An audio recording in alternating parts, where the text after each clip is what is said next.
How the fuck's it going, everyone? Back today with another video. Hope yous are doing well. Sorry it's been a little while yet again. As you can see over on my Instagram, if you follow me over there, I've been doing a ton of running lately because the Great North Run is coming up and your boy needs to learn how to run a half marathon sharpish. So yeah, I've been keeping up with that. When I get back, I don't want to sit here sweating, do a video or anything like that. However, today, with it being a weekend, even though I've been to work and done my run, I figured, why the hell not? And the main reason for that is, I listened to an album this week whilst I was on the way to work. I believe it was 2 days ago. And I just wanted to get this off my chest right away while it is fresh in my mind so that I could do this thing justice. I have found the most disappointing album of the year by far, and this is a band and an album that I was super kind of hyped to hear more music from. The actual album itself, I mean, I didn't know an awful lot about it. However, the band I am a fan of, or have been a fan of their 2 previous full-length albums. So yeah, I'm going to get straight into this thing. I do have a beer. I am trying to be good at the moment, but I figured I've got it in the fridge. It's a very, very strong 8.4% Belgian beer. So I'm probably going to be on the fucking floor after this thing, but bear with me. It's goddamn tasty though. So without further ado, and I apologise in advance to this band, this just was not my bag, and I need to fucking say it before I explode with all these opinions kind of bubbling up inside me. The band that I'm talking about here is a band called Crypts of Despair. So if you don't know them, they are a 4-piece death metal band based out of Lithuania. They've got 3 full-length albums so far, including this one. They have just brought out a brand new full-length album entitled We Belong in the Grave. So, just to kind of give you a little brief kind of discographical history on this band and my relationship with the band, they kind of started in 2009 at the height of that kind of 2010s, or on the cusp of the 2010s death metal revival. They had a split up in 2013, having not released anything to my knowledge, and then once they kind of got back together, it was 2019, I think, 2017, my apologies, when they finally got their first full-length album out. This one was called The Stench of the Earth, put out through Testimony Records, and I really liked this thing. They then came out in 2021 with a brand new album after a record label change, and brought out their second full-length entitled All Light Swallowed, which I do own as well. That was put out through Transcending Obscurity Records from India, and that is the label they're currently on. Again, absolutely loved both of those records. They were dark, brooding, they had a kind of almost incantation-esque, sort of doomy feel about them. Suffocating, cavernous, claustrophobic. Felt like you were just being kind of enveloped in a black hole or some sort of dark matter, and you just could not breathe nor escape the kind of tarry air around you. Really, really fucking good. And now, in 2025, we finally get their 3rd full-length album, as I say, entitled We Belong in the Grave. As I say, Transcendent Obscurity released this one, and deathcore fans out there, rejoice, because you have absolutely claimed a phenomenal band from the death metal scape. I am absolutely devastated. They have done a kind of Maul, so the death metal band out of, or at least on 20 Buck Spin out of the USA. Maul did like a deathcore record last year, or they did that kind of hardcore inspired death metal, but went way too hardcore for my liking. This has just gone straight deathcore. If you ask me, I just could not fathom how they have gone from All Light Swallowed over to this style. It is such a leap. It's almost as though they've changed up all of their band members, and all of these guys came from deathcore bands. Which might be the case, actually, to be honest, but I highly doubt it. So the main thing that has me reaching and clasping for my snapback hat, I don't actually own one of those before you say anything, is the deathcore breakdowns here. Right out of the gate, first track. Didn't know what to expect really, but I did expect that similar style. However, we just get those ridiculous, dragging, boring, uninspired, generic deathcore breakdowns that you get in literally every deathcore song, where the notes are so drawn out, I could literally go and make a cup of tea in between each note. It is that ridiculous. I just don't see why nor how anybody can sit there and listen to it and think that it's actually good, that it actually makes them feel like something other than annoyed. But I digress. I'm not a fan of this stuff. So because of this, we do get that stupid, ridiculous choo-choo train, chug-chug guitar tone, which is just obnoxious all the way through, man.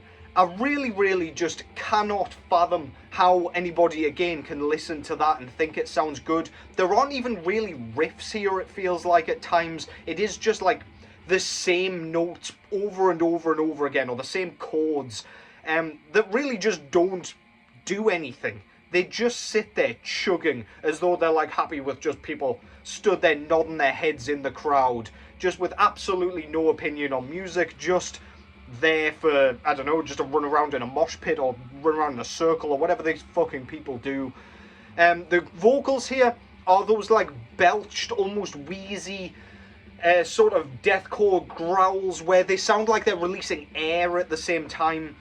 They don't sound kind of wheezy in a cool way. They are really just, I don't know, they just sound like literally every other band. Every band uses this type of vocal pretty much from what I hear from that genre. And I just don't like it. It's just uninspired again. There's nothing unique nor novel about it. And there's nothing that makes me want to kind of go back to it and listen to it again. It's just like, I don't know, one of a million of these kind of bands.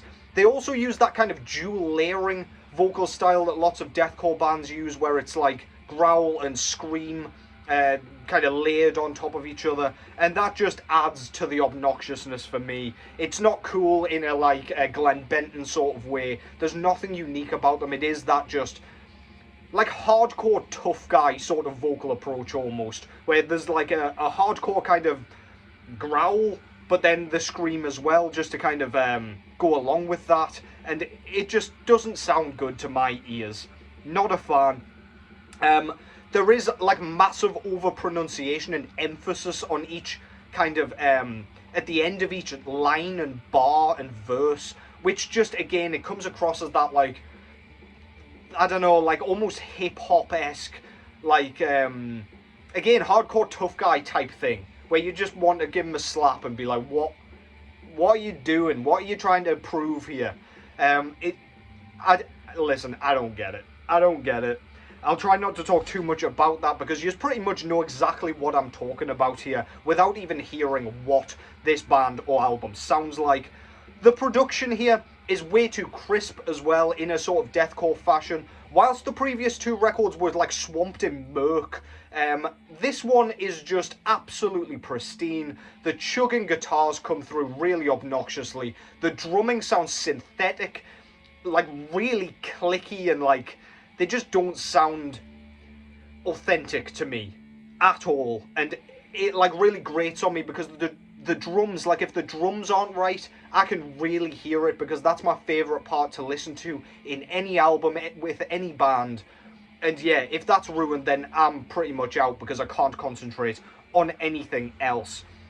The drum kicks and like 16th notes, whilst they could come across quite cool, because of this kind of synthetic sound that they've got here, because of the production, they just sound like they're written and performed, and they're made to sound a certain way so that they're setting up breakdowns for the next kind of line or bar or whatever. And it's just like, oh, what's coming here? Like, it's almost like going to the gallows. You know something's coming that you're not going to like very much, but there is a bit of a fear of the unknown sort of aspect, where it's just like, just kill me quickly, I don't want to hear it.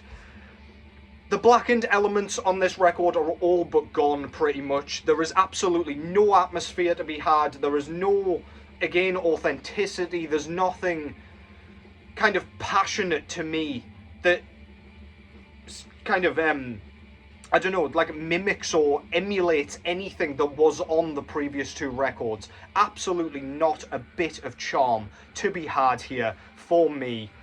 We do still get some churning guitars at times, which we got on the previous two records, where you do feel like you're being sort of swallowed up.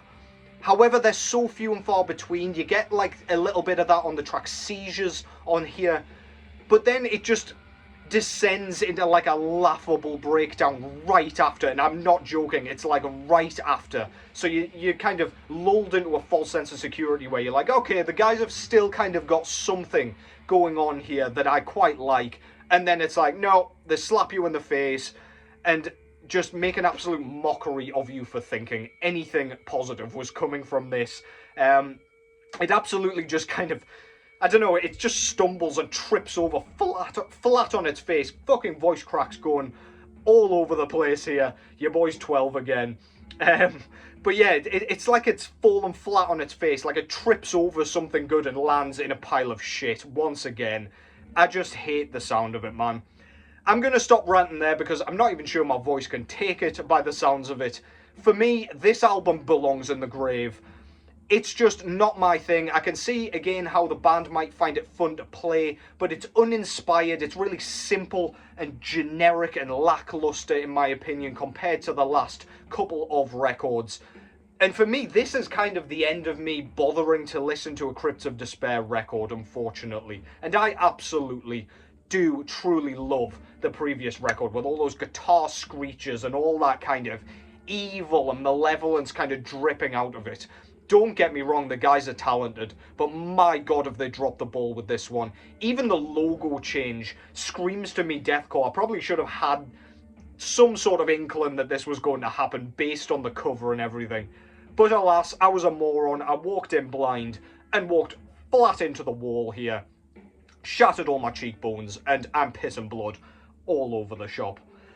So yeah, if you want a better record that's in the vein of what this band should have come up with, so therefore in the vein of their band's previous two records, do check out Sepulchral Curse's Crimson Moon Evocation, or Evocations, which came out earlier this year through Dark Descent Records. That is a great record. Finnish band. They were on Transcendent Obscurity Records at one point, I believe, as well. So perfect kind of mirror image, if you will. But yeah, I did not enjoy this one. Let me know what you think of the record down below if you've heard it at all. But yeah, this one was not for me, and I cannot recommend that you stay away from it enough. But that concludes that. Thank you very much for watching, as always. Take care, as always, and I will catch you in the next one.